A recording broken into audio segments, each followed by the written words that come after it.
नमस्कार, मी पंजाब डक. फक्त आजच्या दिवसात राज्यात भाग बदलत पाऊस पडणार आहे आणि 1, 2, 3 नोव्हेंबरच्या दरम्यान राज्यामध्ये फक्त काही जिल्ह्यातच विखुरलेला स्वरूपाचा पाऊस पडणार आहे म्हणून हा अंदाज लक्षात द्यायचा. मग सांगायचं झालं तर नाशिक जिल्हा, नंदुरबार जिल्हा, धुळे जिल्हा, अहिल्यानगर, संभाजीनगर, इकडं सोलापूर, सांगली, इकडं बीड जिल्हा, सोलापूर जिल्हा, परभणी जिल्हा, जालना जिल्हा, ह्या पट्ट्यामध्ये विखुरलेला स्वरूपाचा पाऊस पडणार आहे म्हणून हा अंदाज पडला लक्षात घ्यायचा. 1 नोव्हेंबर, 2 नोव्हेंबर, 3 नोव्हेंबरच्या दरम्यान. पण राज्यातल्या सर्व शेतकऱ्याला सांगितलं की 4 नोव्हेंबर पासून राज्यातला पाऊस जाण्यास तयार झालेला आहे, पाऊस निघून चाललाय म्हणून हे लक्षात द्यायचं. आणि 7 तारखेला मात्र राज्यातून आपल्या महाराष्ट्रातून पाऊसच निघून जाणार आहे म्हणून हे लक्षात द्यायचं. बऱ्याच शेतकऱ्याचे फोन आले हे आता इतका पाऊस कशामुळे पडला. तर काय झालं, एका पाठोपाठ 2 चक्रीवादळ तयार झाले होते. एक अरबी समुद्रामध्ये एक चक्रीवादळ होतं आणि एक बंगालच्या खाडीमध्ये चक्रीवादळ.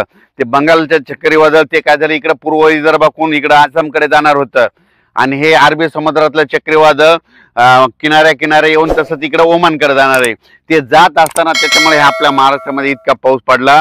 आता हे दोन्ही चक्रीवादळ निघून जाणार आहे, त्याच्यामुळे पाऊस येणार नाही. आता परवा दिवशीपासून म्हणजे 3 तारखेपासून बघा राज्यात वारं सुरू होईल, थंड वारे देखील येते. त्याच्यानंतर 1 नोव्हेंबर, 2 नोव्हेंबर, 3 नोव्हेंबरच्या दरम्यान राज्यात धुके, धुराळी, धुळी देखील येणार आहे म्हणून हा अंदाज सर्व शेतकऱ्यांनी लक्षात द्यायचा. द्राक्ष शेतकऱ्यासाठी आनंदाची बातमी की राज्यातला पाऊस आता म्हणजे 7 तारखेपासून कायमचा निघून जाणार आहे म्हणून हा अंदाज लक्षात घ्यायचा आणि त्यांनी त्यांची औषधाची तयारी ठेवायची. आणि राज्यातल्या सर्व पुन्हा कांदा रोप टाकणाऱ्या शेतकऱ्यासाठी आनंदाची बातमी, तुम्ही काय करता, कांद्याचं रोप टाकू शकता. आणि राज्यातल्या सर्व शेतकऱ्यांना ज्यांना हरभऱ्याची, ज्वारीची पेरणी राहिलेली असेल तर तुम्ही काय करता, जशी आता वापसा होईल तसं तुम्ही हरभरं पेरू शकता. कारण की राज्यात आता थंडीला सुरुवात होणार आहे.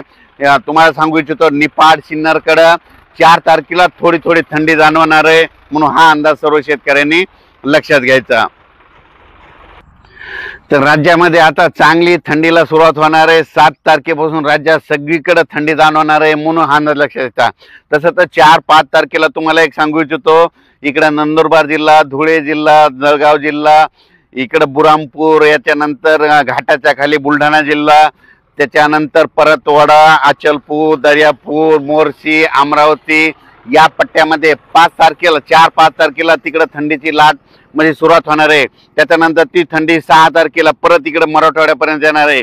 7 तारखेला ती थंडी आपलं सांगली, सातारा, इकडे सोलापूर म्हणजे दक्षिण पट्ट्याकडे जाणार आहे म्हणून हा अंदाज लक्षात घ्यायचा. 8 तारखेला राज्यात सगळीकडे थंडी दिसणार आहे. 8 तारखेला सगळ्यांना असं वाटेल की आता हिवाळा सुरू झाला असं म्हणून जाणवणार आहे म्हणून हे लक्षात घ्यायचं. पण तुम्हाला एक सांगू इच्छितो की राज्यामध्ये उद्यापासून राज्यात धुके, धुराळी अशी धुळी येईल की रस्त्यांना देखील दिसणार नाही. गाडी चालवत असताना तुम्हाला लाईट लावावं लागते, पिवळे लाईट लावावं लागते. अशी राज्यामध्ये आता 1 ते 4 नोव्हेंबरच्या दरम्यान धुके